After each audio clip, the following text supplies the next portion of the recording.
मतलब क्या होता है के तपाईहरुलाई थाहा छ बत्तिस्माको अर्थ के हो?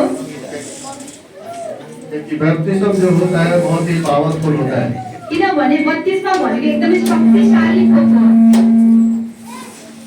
कि बपतिस्मा जो कोई खाने पीने की वस्तु नहीं है, बत्तिस्मा भनेको कुनै खाने पिउने थोक होइन। क्योंकि बपतिस्म हमारे लिए पासपोर्ट का काम करने वाला है। बत्तिस्मा भनेको हाम्रो लागि एउटा पासपोर्ट सरी हो। जैसे कि पासपोर्ट होता है, किसी देश में जाने के लिए पहले पासपोर्ट की जरूरत पड़ती है। जस्तै हामीले कुनै ठाउँमा अर्को ठाउँमा देश विदेश जानु पर्यो भने हामीलाई पासपोर्ट चाहिन्छ जस्तै। लेकिन पासपोर्ट से ही बाकी काम नहीं बन जाता। पासपोर्टले मात्रै काम गर्दैन, अरु पनि चाहिन्छ। उसके साथ में आपको टिकट की भी जरूरत पड़ेगी टिकट पनि चाहिन्छ, और पैसे की भी जरूरत पड़ेगी। पैसा पनि चाहिन्छ।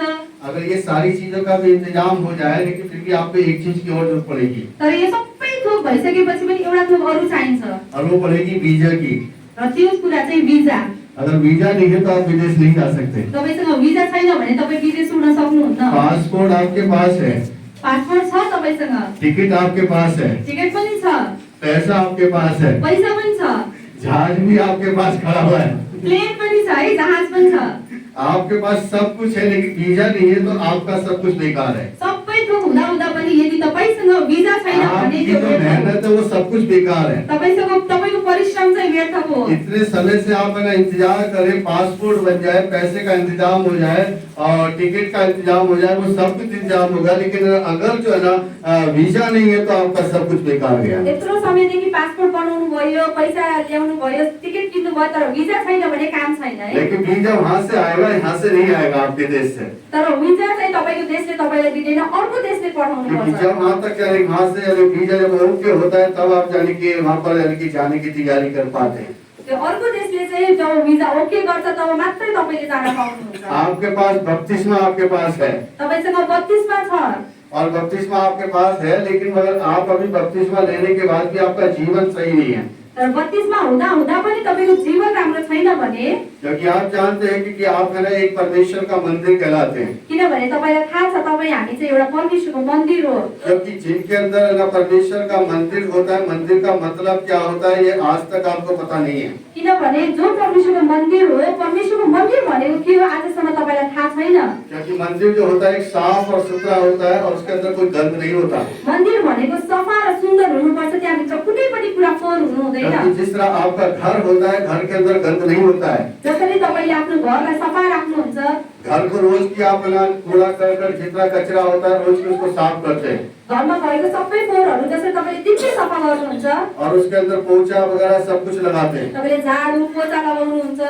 अगर एक महीने तक अगर आप अपने घर के अंदर झाड़ू पोछा ना लगाए तो उसके अंदर किसका यानी बसेरा होता है? यदि तपाईले एक महिनासम्म आफ्नो घरलाई सफा गर्नु भएन भने त्यहाँ कुन कुराको बसेरा हुन्छ, कुन कुरा बस्दछ? उसके अंदर कीड़े और मकोड़े और मकड़ियों का यानी कि बसेरा होता है। त्यहाँ चाहिँ किराहरू अनि पटेङ्गाहरू त्यसै माकुराहरूको बसाइ हुन्छ है। अभी तो कोशिश करके देखिए, एक महीने अपने घर को बंद करके रखिए और एक महीने के बाद जब आप उसको खोलेंगे तो पता चलेगा कि उस घर के अंदर दरवाजा खोलते ही छोटे छोटे आपको कीड़े मिलेंगे और छोटी छोटी मकड़ियां मिलेगी, और ना हो सकता है कान खरोंचेरा, हो सकता है कोई सांप वगैरह, हो सकता है बहुत सारे ऐसे जीव जंतु उस घर के अंदर आपको मिलेंगे।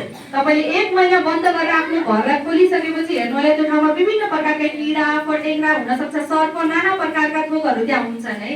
और जब उसे दरवाजा खुलेगा, रोशनी जब अंदर आएगी और उन्हें रोशनी आते ही यानी कि वो कीड़े मकोड़े एक जगह वहां पर आपको दिखाई देते बल्कि वो भागते नजर आते हैं। जब तपाईले एक महिनापछि ढोका खोल्दा चाहिँ त्यहाँ भित्र चाहिँ उज्यालो जाँदा त्यहाँ एक ठाउँमा किराहरू हुँदैन, तर तिनीहरू बाहिर निस्केर भाग्छन्। और जब वो भागते नजर आते तब आ जाकर के आप उस घर के अंदर यानी कि प्रवेश कर पाते हैं। जब त्यो किराहरू बाहिर निस्किसकेपछि मात्र तपाई चाहिँ घरभित्र जान पाउनुहुन्छ। इसलिए परमेश्वर का मंदिर जो है वो कैसा होना चाहिए आपको मालूम होना चाहिए। यस कारणले प्रभुको मन्दिर पनि कस्तो हुनुपर्छ भन्ने तपाईले थाहा पाउनुपर्छ। क्योंकि आपने यानी कि परमेश्वर के वचन को पढ़ा है या नहीं पढ़ा है, लेकिन मैं आपको बताना चाहता हूँ कि परमेश्वर को वचन को पढ़ना चाहिए। तपाईले वचन पढ्नुहुन्न मलाई थाहा छैन, तर म आज भन्दछु कि तपाईले वचन पढ्न जरुरी छ। क्योंकि एक आयत अगर आप पढ़ते हैं तो एक आयत पढ़ने के बाद आपको कम से कम 10 मिनट उसके लिए प्रार्थना करनी चाहिए। यदि तपाईले एउटा अध्याय पढ्नुहुन्छ भने त्यो एउटा अध्यायको लागि पनि तपाईले कम से कम 10 मिनेट प्रार्थना गर्नुपर्छ ताकि उस परमेश्वर यानी कि उस वचन के द्वारा आपको भेद की बातों को बताएगा जो आपको जानना चाहिए। किनभने त्यो प्रार्थनाद्वारा चाहिँ परमेश्वरले वचनद्वारा तपाईले सिकाउन खोजेको कुरा प्रभुले दिनुहुन्छ क्योंकि आज के जमाने में लोग क्या करते हैं कि समय ना होने के कारण यानी कि लोग बाइबल को एक नॉवेल की तरह पढ़ते हैं। किनभने आजको जमाना चाहिँ मान्छेहरुसँग समय नभएको कारणले चाहिँ साधारण पुस्तक जस्तै मात्रै मान्छेहरुले चाहिँ बाइबल पढ्छन् है। बहुत से लोग तो यानी कि एक रूटीन बना लेते हैं कि हमने आज एक नहीं 2 पेज पढ़ने हैं। कति मान्छेहरुले चाहिँ बाइबललाई चाहिँ एउटा रुटिन जस्तै बनाउनु भएको छ, आज एउटा भोलि दुईटा पेज यसरी पढ्ने भनेर। और वो पढ़ते चले जाते हैं र त्यसरी आज भोलि 3टा 4वटा यसरी भ्याउने। और इतना पढ़ते चले जाते हैं कि यानी कि लोगों को बताते हैं कि यानी कि हमने आज इस महीने में इतने यानी कि चैप्टर पढ़े। र यसरी पुरा जोशको साथमा भन्नुहुन्छ कि मैले यति महिना भित्र नै बाइबल भ्याइदिए। लेकिन उससे किसी से ये पूछा जाए कि यानी कि उससे पहले जो चैप्टर पढ़ा था उसकी पहली आयत में क्या लिखा था। तर यदि त्यो व्यक्तिलाई प्रश्न गरियो भने त्यो बाइबलमा पहिलो आयतमा पहिलो पदमा के लेखेको छ भन्दा उसलाई थाहा हुँदैन। लेकिन उसको मालूम नहीं होगा कि मैंने पहले चैप्टर में पहली आयत में क्या पढ़ा था। तर त्यो व्यक्तिले थाहा पाउँदैन कि मैले पहिलो पदमा पहिलो च्याप्टरमा के पढेको थिएँ भनेर। जब जो पढ़ने के बाद तुरंत वो आगे निकल गया। किनभने उसले पढ्ने बित्तिकै अर्को पानातिर सर्यो। और इसलिए उसके जहन में उसके जो मीनिंग्स जो थी उसके जो मायने जो थे वो यानी कि यहाँ पर प्रिंट हुए ही नहीं। त्यसकारणले त्यो परमेश्वरले भन्न खोजेको कुरा त्यो शब्दहरु चाहिँ उसको दिमागमा रहेन। अब इसलिए कल के बारे में आपको बताना चाहता हूँ। कल आपने देखा कि मैंने बाइबल खोला था। त्यसैले म हिजो तपाईहरुले देख्नुभयो होला मैले हिजो बाइबल खोलेको थिएँ। कितनी देर मैंने बाइबल खोला? मैले कति समयसम्म बाइबल खोले? 4 घंटे मैंने कितनी बार मैंने बाइबल खोला? 4 घण्टामा कति चोटी मैले बाइबल खोले? आपको लगा कि मैंने बाइबल खोला? तपाईले देख्नुभयो मैले बाइबल खोलेको? जानते कि कल मेरी वाइफ यानी कि पाजी साहब से बात कर रही थी। हिजो मेरो श्रीमतीले चाहिँ पास्टरसँग कुरा गर्दा पाजी साहब कह रहे कि यानी कि मेरी वाइफ को शिकायत करके बोले थे कि मुझे 4 घंटे खड़ा करके मुझे थका डाला। उहाँले चाहिँ मेरो श्रीमतीसँग चाहिँ गुनासो गर्नुभयो कि म 4 घण्टासम्म पास्टरले मलाई उभाउनु। मेरी एंगलियां बहुत ज्यादा दर्द कर रही हैं। मेरो पुरै शरीर एकदम दुखेको छ। और उन्होंने उनको उत्तर में दिया कि इनको भैया बोलती है उनको कि भैया आप इनको समझाओ कि ये घड़ी की तरफ भी ध्यान रखा करें। अनि मेरो श्रीमतीले भन्नुभयो कि मिसमा सम्झाउनुस् कि उहाँले समयलाई पनि ध्यान दिनु भएको होस् भनेर। क्योंकि मैं इनसे बहुत दुखी हूँ इस बात से कि ये जब मैसेज देने खड़े होते तो ये घड़ी भूल जाते हैं कहाँ। किनभने यो कुराले म पनि एकदम दुखी छु कि जब उहाँ प्रचार गर्दा चाहिँ उहाँले समय नै बिर्सिनुहुन्छ। जबकि इनके हाथ के अंदर घड़ी हमेशा बंधी रहती है। जबकि उहाँसँग आफ्नो हातमा घडी सधैँ हुँदा नि और इनकी घड़ी सिर्फ एक ही बार उतरती जब ये नहाने जाते हैं, रात को भी नहीं उतरती। उहाँको घडी चाहिँ एकचोटी मात्र उहाँले खोल्नुहुन्छ अरे नुहाउन जाँदा मात्रै, राति पनि नै। और ये हकीकत है कि मेरी घड़ी सिर्फ मैं नहाने जब जाऊंगा तभी मेरी घड़ी उतरेगी, वरना रात को भी घड़ी नहीं उतरती। र यो साँच्चै हो कि नुहाउन जाँदा मात्र मैले घडी निकाल्छु अथवा मैले सुत्दा पनि जित्दैन। घड़ी पहनने का शौक मुझे इतना है। घडी लगाउने मलाई यति धेरै चासो। मैंने तो यहाँ तक के कहा कि अगर जब मैं इस दुनिया से जाऊं तो एक मेरी घड़ी भी मेरे साथ में रख देना। मेरो यत्रो इच्छा छ कि यो संसारबाट जाँदा एउटा घडी चाहिँ मसँग जानै पर्छ। लेकिन वहाँ टाइम देखने की जरूरत नहीं पड़ेगी, लेकिन फिर भी घड़ी रख देना। त्यहाँ समय हेर्ने कुनै खाँचो त हुँदैन, तैपनि मलाई घडीसँग माया। तो इसलिए उसने शिकायत किया उनको और उन्होंने उसको शिकायत किया कि दोनों एक ही कटाई लेके मिल गए।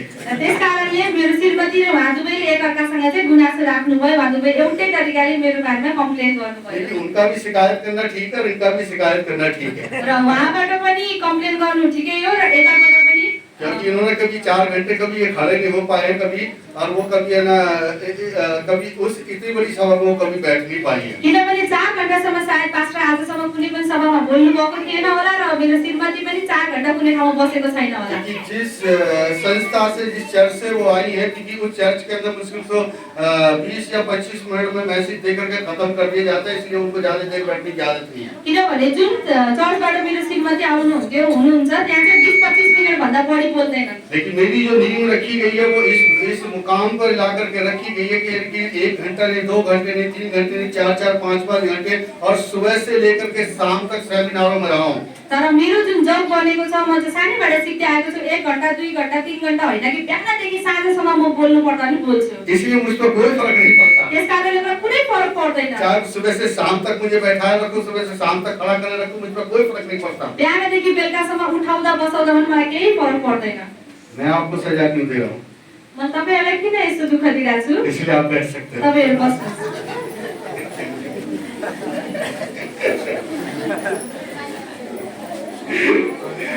बाद में आप कहेंगे पादरी साहब, पछि तपाईँले भन्नुहुन्छ पास्टरजी इंडिया से इस पादरी को मत बुलाना, अबदेखि उहाँले चाहिँ नबोलाउनु होला क्योंकि ये पादरी ठीक नहीं है, किनभने उहाँ पास्टर मलाई ठिक लागेन क्योंकि इसे तो खड़ा कैसे लगता है। किनभने उहाँले त टक्क उपाय मात्रै गर्नुहुन्छ आप ऐसे बोलोगे, यस्तो भन्नुहुन्छ होला है अभी तो यूं कर रहे, बाकी ऐसे बोलोगे, अहिले यस्तो छ पछि यस्तो होला अब मेरे मुंह के ऊपर थोड़ी बोलोगे कहाँ वैसा बोलेंगे, अब मेरो अगाडि थोडी तपाईँले यस्तो भन्नुहुन्छ र पछाडि कुरा काट्नु होला बाद में ऐसा जरूर बोलोगे कि मुझे पूरा पक्का पता है। मलाई थाहा छ पक्का तपाईँहरूले यो कुरा चाहिँ कम्प्लिट गर्नुहुन्छ लेकिन हम परमेश्वर का धन्यवाद करते हैं, तर हामी परमेश्वरलाई धन्यवाद दिन्छौँ इसलिए परमेश्वर के आप है ना महत्व को समझना चाहिए। त्यसकारण परमेश्वरको महत्त्व के छ भन्ने हामीले बुझ्नुपर्छ आप जानते हैं कि ये दुष्ट आत्मा मनुष्य के अंदर क्यों आती है? तपाईँलाई थाहा छ एउटा दुष्ट आत्मा मानिसको भित्र किन आउँदछ क्योंकि मनुष्य के अंदर दुष्ट आत्मा तब आती है जब परमेश्वर अपने आप को किसी आपके यानी कि सौंपता है। तब आउँदछ जब चाहिँ परमेश्वरले तपाईँलाई कुनै ठाउँमा कसैलाई दिनुहुन्छ त्यतिखेर चाहिँ दुष्ट आत्माले काम गर्छ आज मैं एक एग्जाम्पल बताऊंगा आपका थोड़ा सा। आज म तपाईँको अगाडि एउटा सानो उदाहरण भन्नेछु आपका बपतिस्मा हुआ है और सबका हुआ है। तपाईँको बत्तिसमा भइसकेछ अलमोस्ट सबैको भएको मेरे छ ख्याल से सर एक दो जने होंगे जिनमें आपका बपतिस्मा नहीं है, एक दुई जनालाई छोडेर बाँकी सबैको चाहिँ बत्तिसमा भइसकेको छ लेकिन आप बपतिस्मा ऐसे ही विशेष कोई चीज नहीं है जिसको आप सोचते कि बपतिस्मा लेने के बाद यानी कि आपका स्वर्ग जाना यानी कि निर्धारित हो चुका है। बत्तिसमा यस्तो उस्तो कुरा होइन कि बत्तिसमा लिने बित्तिकै तपाईँ स्वर्ग राजको लागि तयार भइसक्नु क्योंकि भयो असल जीवन जो शुरू होगा वो बपतिस्मा लेने के बाद ही शुरू होता है, किनभने असल जीवन भनेको चाहिँ बत्तिसमा पछि तपाईँको सुरु हुन्छ क्योंकि बाइबल इस बात को बताती है। किनभने बाइबलले भन्दछ यो कुरा क्योंकि जब यीशु मसीह का बपतिस्मा हुआ उसके बाद ही उसका जीवन शुरू हुआ, जब येशूको बत्तिसमा भयो त्यसपछि मात्र उहाँको असल जीवन सुरु भयो क्योंकि जब तक 30 साल तक है वो अपने परिवार के साथ रहा, औरों के साथ रहा, तब तक उसका जीवन यानी कि परमेश्वर के साथ में अच्छा नहीं था। जब उहाँ चाहिँ आफ्नो फ्यामिलीसँग हुनुहुन्थ्यो अरूसँग हुनुहुन्थ्यो 30 वर्षसम्म उहाँको जीवन चाहिँ त्यस्तो असल थिएन तर जब बत्तिसमा लिइसकेपछि चाहिँ सुरु क्योंकि 30 भयो साल तक उसका जीवन जो था वो शारीरिक जीवन था, एक पारिवारिक जीवन था, एक परिवार के जैसा जीवन था। 30 वर्षसम्म येशूको जीवन चाहिँ एउटा शारीरिक एउटा परिवारमा बाँधिएको स्वतन्त्र नभएको जीवन थियो लेकिन जब उसका बपतिस्मा हुआ तब उसने अपने जीवन को समर्पण कर दिया। तर जब 30 वर्षपछि बत्तिसमा भइसकेपछि उहाँले आफ्नो जीवन समर्पण गर्नुभयो उसने फिर पृथ्वी की तरफ यानी कि देखना पसंद नहीं किया। त्यसपछि उहाँले पृथ्वीमा हेर्न चाहनु भएन आप जानते हैं कि यीशु मसीह की बात को लोग क्यों नहीं सुनते थे उस जमाने में? तपाईलाई थाहा छ त्यो पालामा मानिसहरूले येशू मसीहको कुरा किन सुन्थेन क्यों नहीं सुनते थे? किन सुन्थेनन् होला क्या कारण था? के कारणले होला कोई मसीह कोई गलत बात तो नहीं बोलता था। परमेश्वरले कुनै नराम्रो कुरा त भन्नुहुन्थेन मैं ये होला बात बोल रहा हूँ, मैं भी कोई गलत बात नहीं बोल रहा मैले हूँ, भनेको कुरा पनि यहाँ गलत छैन लेकिन आप मेरी बात को नहीं सुनते हैं। तर तपाईले पनि मेरो कुरा सुन्नु हुँदैन मैं बोल करके चला जाऊंगा, लेकिन आपकी है ना फिर है ना दशा वही रहेगी जो आज है और पहले थी।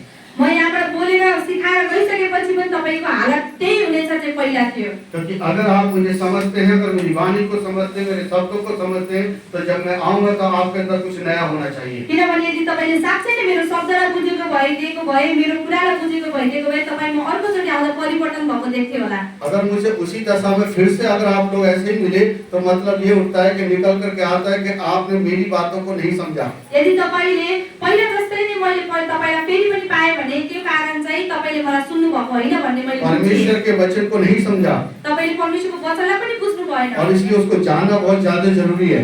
त्यस कारणले परमेश्वरको वचनलाई जान्नु एकदम खाँचो छ क्योंकि बाइबल कहती है कि मैंने जिसको भेजा है तुमको उसकी सुनना है। किनभने वचनले भन्दछ मैले जसलाई पठाएको छु त्यसको कुरा सुन यहेजकेल का लिखने वाला कहता है कि वो प्रजा के समान मेरे पास आते हैं।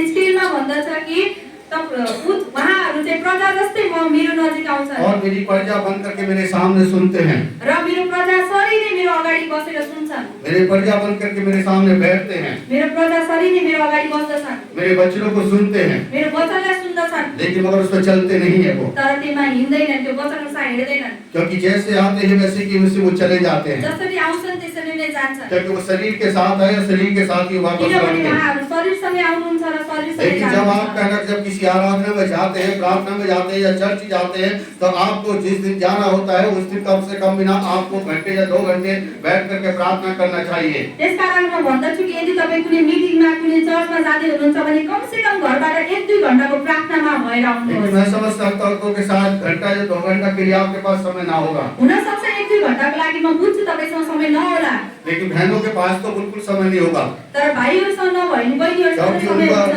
क्योंकि उनको परिवार को उनको देखना है, किसी को खाना देना, किसी को चाय देना, किसी बच्चे को यानी दूध पिलाना है, बहुत सारे उनको काम होते हैं, शायद उनके पास 2 घंटे ना हो। सायद हुन सक्छ कि लेडिजहरूलाई चाहिँ धेरै काम हुन्छ, बच्चालाई खुवाउने, खाना बनाउने, घर सफा गर्ने, हुन सक्छ 2-2 घण्टा नहोला, लेकिन पुरुषों के पास समय होता है। तर पुरुषहरूसँग चाहिँ समय प्रशस्त लेकिन पुरुष हुन्छ। जो है वो इधर उधर की बातों में लगे रहते हैं, लेकिन कभी दुआ में नहीं बैठते। तर उहाँहरू चाहिँ यताउताको कुरामा मस्त भएर कहिले पनि प्रार्थनामा बस्नुहुन्न। आप जब भी चर्च आए तो कम से कम 15 मिनट बैठ करके घर के अंदर प्रार्थना करें। त्यसकारणले चर्च आउनुभन्दा पहिला जहिले पनि एटलिस्ट तपाईँ 15 मिनट प्रार्थनामा बसेर क्योंकि आउनुहोस् परमेश्वर मैं तेरा धन्यवाद करता हूँ कि तूने मुझको आज का जीवन दिया है। र यो भन्नुहोस् कि प्रभु म तपाईँलाई धन्यवाद दिन्छु कि आजको जीवन तपाईँले मलाई दिनुभयो।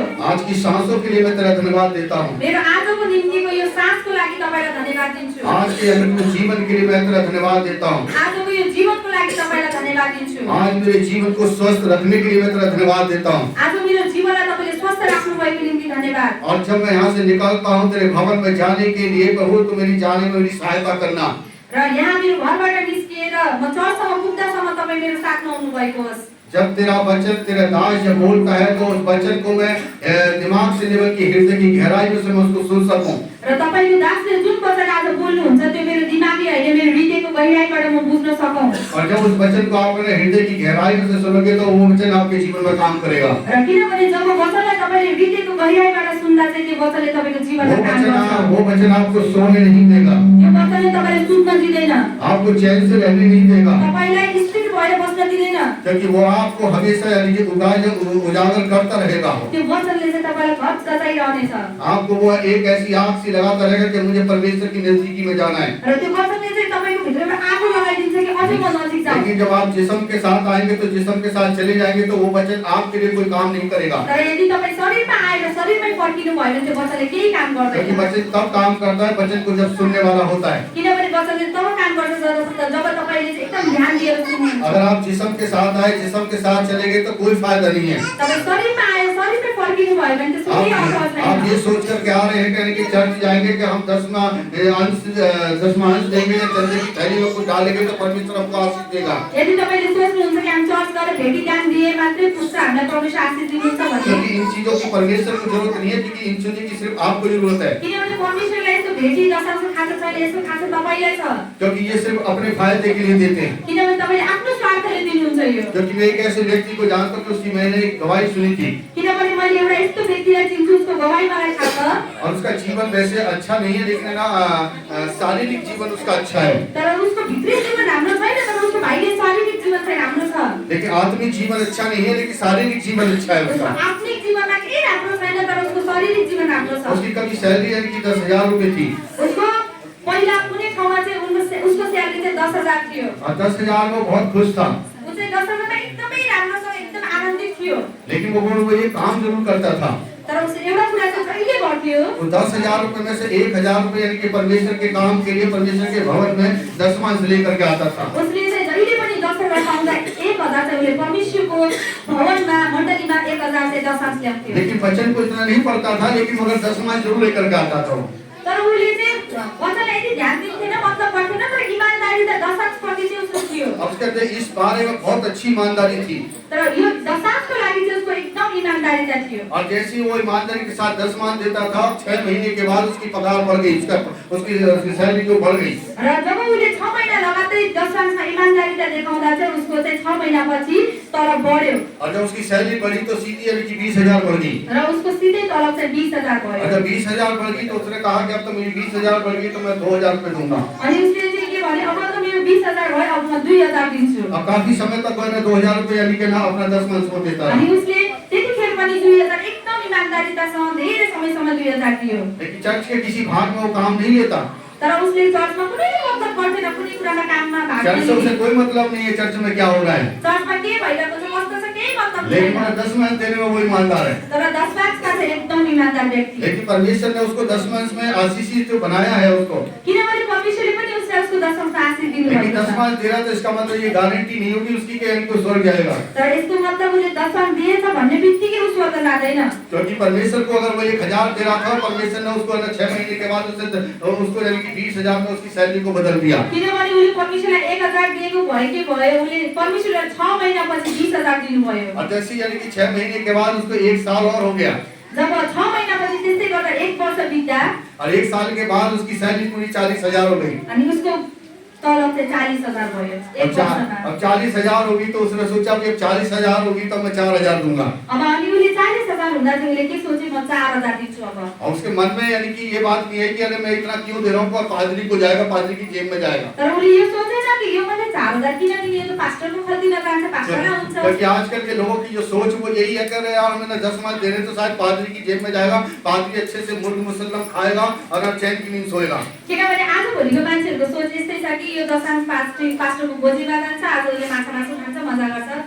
क्योंकि हम पादरी को 10 नहीं दे रहे, तर हामीले चाहिँ पास्टरलाई होइन दशांश दिने, हम है ना परमेश्वर के उस दास को दे रहे, परमेश्वर ने जिसको आपके लिए और मुझे लिए रखा है। हामीले त्यो दशांश चाहिँ परमेश्वरको त्यो दासलाई दिएका छौँ जसलाई चाहिँ परमेश्वरले तपाईँ र मेरो निम्ति जुटाउनु भएको छ। लेकिन जब वो देता था तो अपनी वाइफ को कभी नहीं बताया कि मैं यानी कि 4,000 रुपए की चर्च के अंदर पादरी को देता हूँ। तर जब त्यो व्यक्तिले दशांश हाल्दा आफ्नो श्रीमतीलाई पनि भन्थेन कि मैले 4,000 दशांश हाल्दैछु। जबकि अगर वो अपनी पत्नी को बताता तो मैं जानता हूँ कि आज की पत्नियां यानी कि कभी नहीं चाहिए कि यानी कि पूरा 10 यानी कि चर्च में दिया जाए। किनभने आजभोलिको श्रीमतीहरूलाई यदि भन्यो भने उसले पुरै 4,000 दशांश जाओस् भन्ने तो कहती चाहँदैन। है, अगर 4,000 में हाथ हो गए तो 4,000 में तुम 1,000 दे दो, काफी है, 3,000 कम से कम हमारे बच्चे की एक्स्ट्रा काम आएंगे, हम जोड़ेंगे। किनभने आजभोलिको श्रीमतीले भन्छन् कि 4,000 3,000 त तिमीले राख, 1,000 मात्रै देऊ, मेरो हाम्रो बच्चाहरूको फिस तिर्ने होला।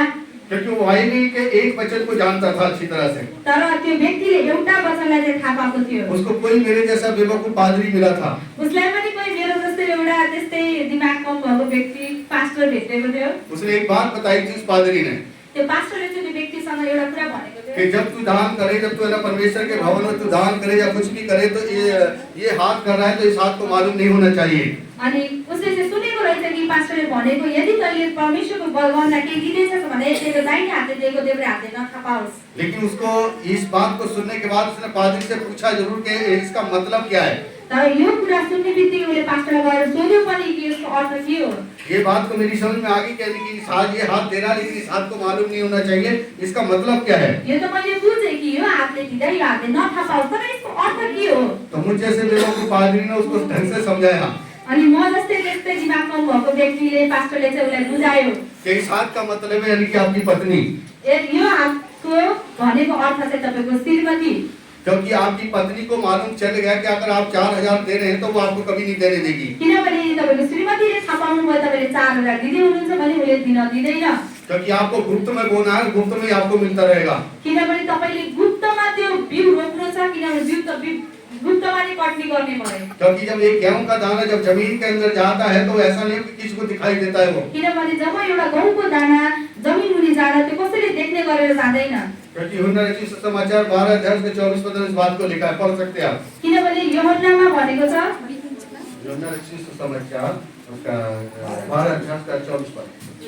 यूहन्ना 12:24 मा त्यो पद लेखेको छ, तपाईहरुले खोलेर पढ्न सक्नुहुन्छ। वहाँ पे लिखा है कि जब एक गेहूं के दाने को जब एक किसान जब बोता है, त्यहाँ लेखेको छ कि जब एउटा गहुँको दानालाई एउटा किसानले जमिन मुनि राख्दछ और जब बोने के बाद है ना उस है ना किसान जो उस है ना बीज को भूल जाता है, र त्यो हालिसकेपछि हुन सक्छ किसानले बिर्सेला, और जब भूल जाता है तो काफी समय के लिए भूल जाता है, र बिर्सिसकेपछि त धेरै समयसम्म बिर्सिन्छ। कम से कम 6 महीने के लिए भूल जाता है। त्यसपछि उसले चाहिँ 6 महिनासम्म बिर्सिन्छ त्यो एक बिउलाई। दशमांश देने वाला व्यक्ति जब एक महीने में 4,000 देने के बाद वो भूल जाता है कि यानी कि अगले महीने तक मैं इंतजार करूंगा देने के लिए। र त्यसै गरेर एउटा दशांश दिने व्यक्तिले 4,000 दिएर 1 महिनासम्म उसले बिर्सिन्छ कि मैले 4,000 दिएको वो छु। 1 महीने तक फिर यानी कि है ना संघर्ष करता है, पूरा ईमानदारी के साथ वो ड्यूटी जाता है ताकि उसको आने वाले समय में जो आने वाला जो महीना होगा, आने वाली तारीख होगी, उस तारीख पर यानी कि मुझे 40,000 मिलेंगे।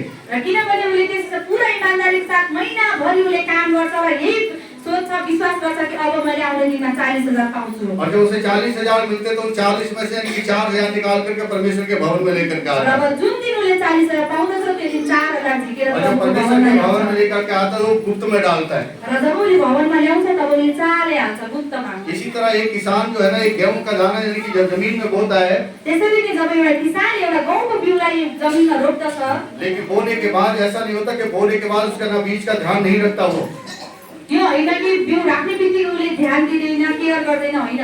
बल्कि उसकी है ना पूरी हिफाजत करता है, देखभाल करता है उसकी। तर उसले चाहिँ त्यसको एकदम राम्रोसँग हेरचाह गर्दछ। उसके आसपास जितनी भी है ना जंगली घास होती है उसको निकाल करके फेंकता है वो। त्यसको वरिपरि बिउको वरिपरि जङ्गली जति पनि घाँस फुसहरू निक्लिएको छ त्यसलाई सफा गर्छ। समय समय पर उसको पानी देता है फिर वो। समय समयमा उसलाई पानी दिन्छ। और जब पानी देता है तो यानी कि ना उसका अंकुर निकलता है, और अंकुर जब निकलता है तो ग्रीन टाइप का निकलता है। र जब पानी उसले पाइसकेपछि त्यहाँ भित्रबाट चाहिँ एउटा कुरा निस्किन्छ, त्यो चाहिँ हरियो हुन्छ है, हरियो निस्किन्छ। और जब हरा निकलता है तो कुछ समय के बाद इतना बड़ा हो जाता है वो। र जब त्यो हरियो कुरा एकै समय चाहिँ बढ्दै जाँदा यत्रो हुन्छ। और उसके अंदर फिर अंकुरित फूलता है, यानी कि गेहूं के दाने की बाल निकलती है। र त्यसपछि जब यत्रो भइसक्यो त्यहाँ फेरि एउटा सानो अर्को गहुँ हुन्छ। पहले इतनी सी निकलती है, पहिला यत्रो निस्किन्छ, फिर उसके समय के बाद थोड़ा इतना बढ़ जाता है, केही समयपछि यति हुन्छ, फिर वो इतना और बढ़ जाता है, अनि फेरि यतिहरू, कम से कम इतनी लंबी एक बाल हो जाती है। त्यसपछि यति लामो एउटा बुट्टा जस्तो बन्छ। और चारों तरफ पे ना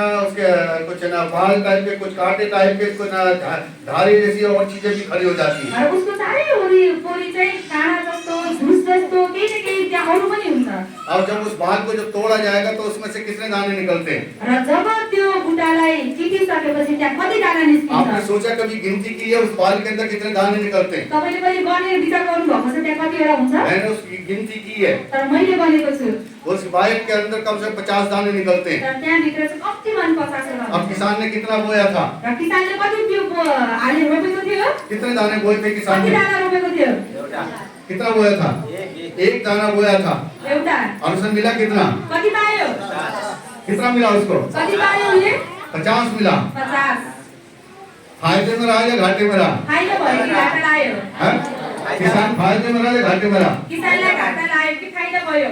मुझे तो लगता है कि फायदे में रहा। मैले त सोच्दैछु कि फाइदै भयो होला।